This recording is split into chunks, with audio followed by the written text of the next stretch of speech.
નમસ્કાર। અમરેલીમાં એક શામ શહીદ કે નામ અંતર્ગત ફાયર એક્ઝિબિશનનું આયોજન કરવામાં આવ્યું। ફાયર સર્વિસ ડે નિમિત્તે મુંબઈ ડોકયાર્ડ આગમાં શહીદ થયેલા 66 જવાનોને શ્રદ્ધાંજલિ અર્પવા આ કાર્યક્રમ યોજાયો। આ એક્ઝિબિશન દ્વારા આગ નિવારણ, બચાવ કામગીરી અને આધુનિક સાધનો અંગે લોકોને જાગૃત કરવામાં આવ્યા। કાર્યક્રમમાં કલેક્ટર અને પોલીસ અધિક્ષક ઉપસ્થિત રહી ફાયર વિભાગની કામગીરીને બિરદાવી। કલેક્ટરે ફાયર જવાનોના વર્ષભરના કાર્યોને યાદ કરી તેમના સમર્પણને વખાણ્યું। વધુ સમાચાર માટે જોડાયેલા રહો આરપી ગુજરાત ન્યૂઝ રાજકોટ। आज अमरेली जिला फॉरवर्ड सर्कल पर नेशनल फायर डे उपलक्ष्य फायर बधा इक्विपमेंट जो जिला में मौजूद है एना प्रदर्शन राखेला है। हमारा बधा नागरिकों की अपील है कि अँ आए और फायर विषय में जानकारी आपे। हमारी फायर टीम दियास्तान समय में खूब टूंका समय में घना सारू रिस्पॉन्स आपे छे अने छेल्ला घना वर्षों में घनी सारी कामगीरी करी है अने अमुक घना लोकोने बचाव करे।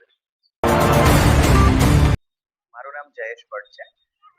सीनियर सिटीजन पार्क में अत्यारे फायर सेफ्टी ने लईने एक सरस कार्य जे करवामां आव्युं छे अने जे अवेरनेस क्रिएट करवामां आवी छे अने ए अवेरनेस ने ध्यानमां राखीने अत्यारे जे दरेक फायर इंस्ट्रुमेंटनुं समजाववामां आवे छे लोकोने खूब ज सरस समजाववामां आवे छे अने अर्लियर लगभग आग एटले एक बीक हती पण हवे एवुं नथी। आमां घणी जग्याए आपणे आपणी सेफ्टी करी શકીએ છીએ અને એમના માટે જે ખાસ આપણે શું ધ્યાન રાખવા જેવું છે એમનું માર્ગદર્શન અહીંયા ખૂબ જ સરસ રીતે પૂરું પાડવામાં આવે છે અને એનાથી એક એવી અવેરનેસ ક્રિએટ થશે કે આગમાં બચવું પણ જરૂરી છે અને લોકોને બચાવવા પણ જરૂરી છે। Thank you. ફાયર સર્વિસ વિભાગ તરફથી આ વર્ષે 14 એપ્રિલથી 20 એપ્રિલ સુધી ફાયર સર્વિસીસના ફરજના ભાગરૂપે જે ફાયર સર્વિસના જવાનો અધિકારીઓ શહાદત ભૂતકાળમાં આપેલી છે એને યાદ કરવા સારું, સાથે સાથે જાહેર જનતાને ફાયર સર્વિસ ડિપાર્ટમેન્ટનું જે કામ છે, જાહેર જનતાની જે ફરજ છે, આ ડિપાર્ટમેન્ટનું કામ આપણા સૌના જાન પ્રોપર્ટીના રક્ષણ માટે કેટલું જરૂરી છે એ જાણવા માટે કોઈ પણ આગનો બનાવ બને તે બનાવ બનતા અટકાવવા સારું, બનાવ બનેલ હોય ત્યારે કેવી રીતે પ્રક્રિયા કરવી જોઈએ, બન્યા પછી શું તાકેદારી રાખવી જોઈએ તેના ભાગરૂપે આજે અમરેલીમાં 4 રસ્તા ફોરવર્ડ સર્કલ ઉપર બહુ સુંદર ફાયર ડિપાર્ટમેન્ટ તરફથી માનનીય ગઢવી સાહેબ તરફથી બહુ સુંદર પ્રદર્શનનું આયોજન કરેલ છે, જેમાં આજરોજ અમે અમારા પૂર્ણ પરિવાર સાથે આ પ્રદર્શન નિહાળવામાં પધારેલ છે।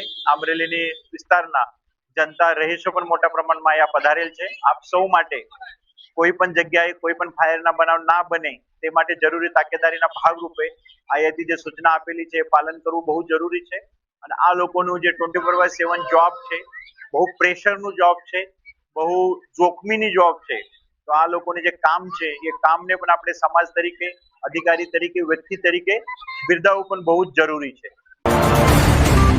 14 એપ્રિલ થી 20 એપ્રિલ ફાયર સર્વિસ વીક આ વીક અંતર્ગત સમાજની અંદર એક એવી અવેરનેસ અને જાગૃતતા ફેલાય તેવો પ્રયત્ન fire and emergency service Amreli દ્વારા આજે કરવામાં આવેલો છે। આજરોજ અમરેલી શહેરની મધ્યમાં આવેલા સિનિયર સિટીઝન પાર્ક ખાતે એક એક્ઝિબિશનનું આયોજન કરવામાં આવેલું છે। આ એક્ઝિબિશનના મારફતે એક આવી અવેરનેસ ફેલાય કે જેના કારણે ફાયર એન્ડ ઇમરજન્સી સર્વિસ જે કાર્ય કરી રહી છે તે કાર્ય કેવી રીતના થઈ રહ્યા છે, તેની અંદર કેવા કેવા પ્રકારના સાધનોનો ઉપયોગ થઈ રહ્યો છે અને જો તમે જે જગ્યા પર રહો છો તે પ્રિમાઇસીસ, તમે જ્યાં કામ કરો છો તેવી પ્રિમાઇસીસ અથવા તો કોઈ પણ જગ્યા પરની પ્રિમાઇસીસની અંદર જો આવી કોઈ આગ અકસ્માતની દુર્ઘટના બને તો એક જાગૃત નાગરિક તરીકે તમારે શું કરવું જોઈએ અને શું ન કરવું જોઈએ આવી અવેરનેસ ફેલાવવાનો પ્રયત્ન આજે અહીંયા એક્ઝિબિશનના માધ્યમથી કરવામાં આવેલો છે। ફાયર સર્વિસમાં વપરાતા વિવિધ પ્રકારના સાધનો અહીંયા એમને સમજાવવામાં આવે છે। આ સાધનોનો ઉપયોગ કેવી રીતના કરવામાં આવે છે તેની સમજૂતી આપવામાં આવે છે, જેના કારણે લોકોની અંદર એક મેસેજ જાય કે તે લોકો જે જગ્યા પર રહી રહ્યા છે તે જિલ્લાની અંદર, તે શહેરની અંદર એ લોકો કેટલા સલામત છે। ફાયર સર્વિસને કોલ કરતા અચકાટ ન અનુભવી અને તે લોકો દ્વારા પૂરી પાડવામાં આવતી સારી સર્વિસને મેળવવાની તક એ લોકોને સમજાય અને આવનારા સમયની અંદર એક જાગૃત સમાજનું નિર્માણ થાય તેવા પ્રયત્નો કરવાનો આજે અમે પ્રયત્ન કર્યો છે અને તેને અમરેલીની જનતાએ ખૂબ સારા પ્રમાણમાં વધાવ્યો છે। આજે લગભગ 700 થી 800 જેટલા લોકો અત્યાર સુધીની અંદર આ એક્ઝિબિશનની મુલાકાત લઈ ચૂક્યા છે અને હજુ આશા છે કે અત્યાર સુધીની આવનારા સમયની અંદર 2000 થી પણ વધુ લોકો આવવાની સંભાવનાઓ દર્શાવી રહી છે।